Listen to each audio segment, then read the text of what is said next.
Você consegue enxergar um grãozinho minúsculo, de tão minúsculo, é muito difícil de você enxergar, que está aqui na minha mão? Daqui a pouco eu falo a respeito disso, mas primeiro eu quero te falar algumas outras questões muito importantes, das quais eu tive oportunidade de aprender, de passar por situações que me deram a oportunidade mesmo, né, de enxergar, de ter um ponto de vista bastante particular com relação ao momento que nós estamos vivendo, principalmente quando se fala em vacinação de crianças. Eu já contei aqui que eu trabalhei no maior laboratório de medicamentos e vacinas entre a década de 90 e 2000. E uma vez, um simpósio lá, em que tinham médicos muito especializados em determinadas áreas, farmacêuticos nas suas pesquisas medicamentosas ali, gente da área comercial da empresa e gente da área de marketing. Tudo porque você já deve saber muito bem que a maneira como você comunica algo para o mercado é muito importante a fim de que não gere ruídos, que você não utilize uma palavra errada ou equivocada, que dê margem para distorção, para má compreensão, né? Para que as pessoas acabem não tendo uma visão totalmente equivocada daquilo que justamente você tenta levar. E entre muitos pontos, todos importantes, um especial me chamou muito a atenção e hoje tem muito a ver pensar nisso e falar disso, que seria sobre a segurança medicamentosa, a segurança de um medicamento com relação ao paciente. O que era a discussão, o debate, o tema era o que significa realmente dizer para alguém, dizer para a sociedade que um medicamento é seguro. E aí as pessoas foram dando suas opiniões, né? Gente dizendo que um medicamento seguro é um medicamento com poucos efeitos colaterais, um medicamento seguro ele não mata o paciente, ou se um medicamento seguro ele tem efeitos colaterais leves, ou aí começou-se a chegar em pontos mais específicos em que se falava do risco-benefício, de que não adiantava nada uma pessoa com uma doença já pré-existente e muitas vezes letal deixar de tomar um medicamento por causa de efeitos colaterais, porque o risco de não tomar e morrer era muito maior do que tomar e ter algum problema, alguma sequela. Mas enfim, a discussão, o debate foi se acalorando até que se chegou um momento em que alguém disse o seguinte: é impossível você dizer em segurança medicamentosa, em dizer que o medicamento é seguro, quando para aquela família em específico, em que o paciente tomou uma vacina ou um medicamento, em que esse medicamento levou a óbito, não existe segurança para aquela pessoa. Para aquele caso em específico, ele foi 100% inseguro, para aquela família foi 100% traumático. Então veja bem que não é só questão de estatística, não é só questão de usar a estatística criativa, como muitos vêm fazendo aí, tentando fazer essas questões de saúde que estão acontecendo agora, como se fosse a coisa mais simples do mundo de ser tratado. Não é. Existe uma coisa chamada tempo que ninguém consegue vencer. Ela realmente precisa discorrer, passar por um determinado período para que você possa de fato saber se aquilo realmente, como eu já disse aqui, teve medicamentos com 10 anos de mercado que foi proibido. Demorou-se 10 anos para conseguir criar um nexo ali de causa e efeito com relação ao medicamento. Até aí, quantas pessoas morreram, fica até difícil de saber, porque muitas pessoas morrem e às vezes nem ficam sabendo. A família nem fica sabendo que aquela pessoa morreu em virtude de um uso de uma vacina ou de um medicamento. Então, agora, voltando a esse minúsculo grão, que na verdade é tão minúsculo que você nem consegue enxergar aí, é para dizer que o ser humano é o único que consegue colocar em risco a sua própria vida em nome da vida. Mas como assim? Parece um pouco absurdo, porque tudo é uma questão de percepção. A percepção humana ela é bastante importante para a nossa vida, para a nossa convivência social, mas ela se engana muito. Então nós conseguimos perceber como verdadeiro uma coisa que não é verdadeira, conseguimos perceber como existente algo que não existe, conseguimos de inúmeras maneiras deixar com que a percepção nos atrapalhe ou nos ajude.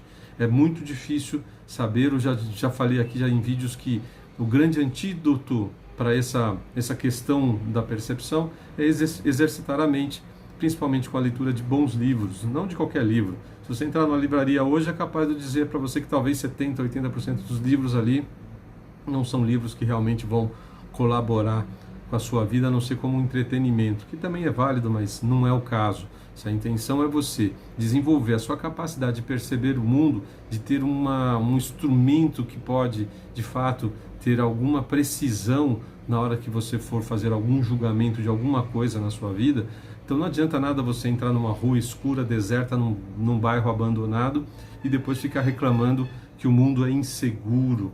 Você se colocou em risco, então, quer dizer, tem lugares que são mais propícios a ter algum ato de violência, de assalto, de roubo e até de morte, quem sabe.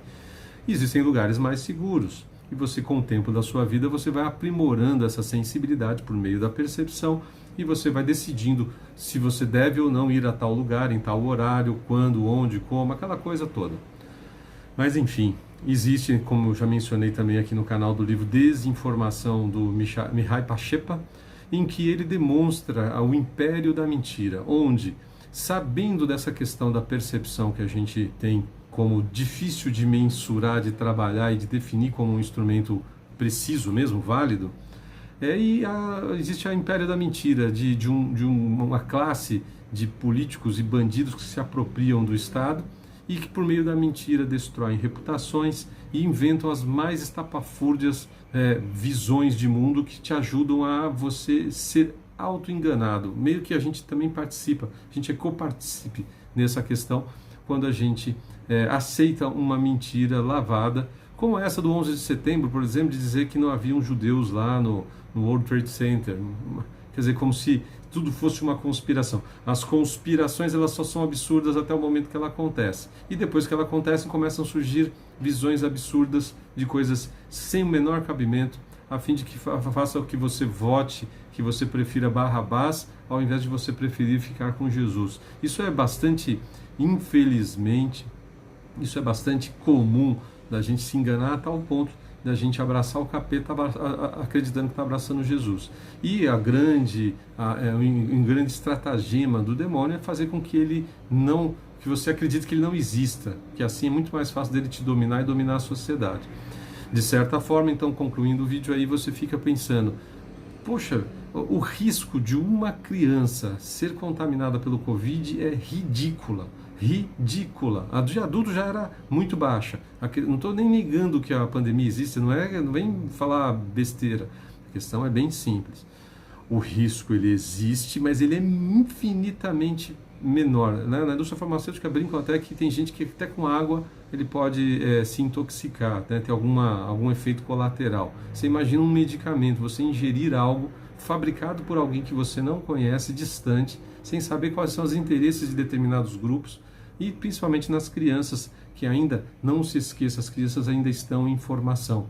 Se você tem um mínimo de noção, você sabe que uma grávida praticamente não pode tomar medicamento algum, porque as pessoas não conseguem saber, a ciência não consegue saber, na grande maioria dos casos, quais serão as consequências de determinada droga, de determinado medicamento na corrente sanguínea de uma criança em formação.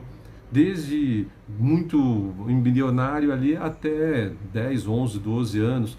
Tem gente que fala até em 18, 20 anos, a pessoa está formando alguma coisa, algo em seu corpo ainda está em formação, está ainda em desenvolvimento. Você imagina você inibir esse desenvolvimento, você bloquear esse desenvolvimento, ou você até reverter ou fazer alguma coisa que o corpo entenda como uma necrofilia, autonecrofilia. Então a importância de você tomar cuidado. Eu conheço muitos casos de gente em que a família toda ficou doente, pegou Covid e as crianças não apresentaram nenhum sintoma, zero sintoma. E mesmo fazendo exame também não apresentou. Eu acho impossível uma família inteira pegar Covid e 2 ou 3 crianças ali de 7, 5 anos, nenhuma apresentar não só sintomas, como também no exame não apresentar que foram contaminadas. Significa que as crianças já têm naturalmente uma resistência maior a essa questão.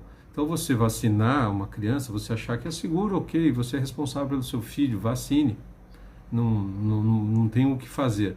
Mas, sinceramente, colocar em risco as crianças ainda em formação de um negócio que é minúsculo, você vê que você nem conseguiu enxergar um grão de areia aqui que tinha na minha mão com relação aos riscos de contaminação de uma criança. Então, eu acho que cuidado, prudência, espera o tempo mais um pouquinho para ver se os estudos conseguem... Estudos tem um problema muito sério com relação aos estudos, que significa o seguinte: precisa de tempo para você saber.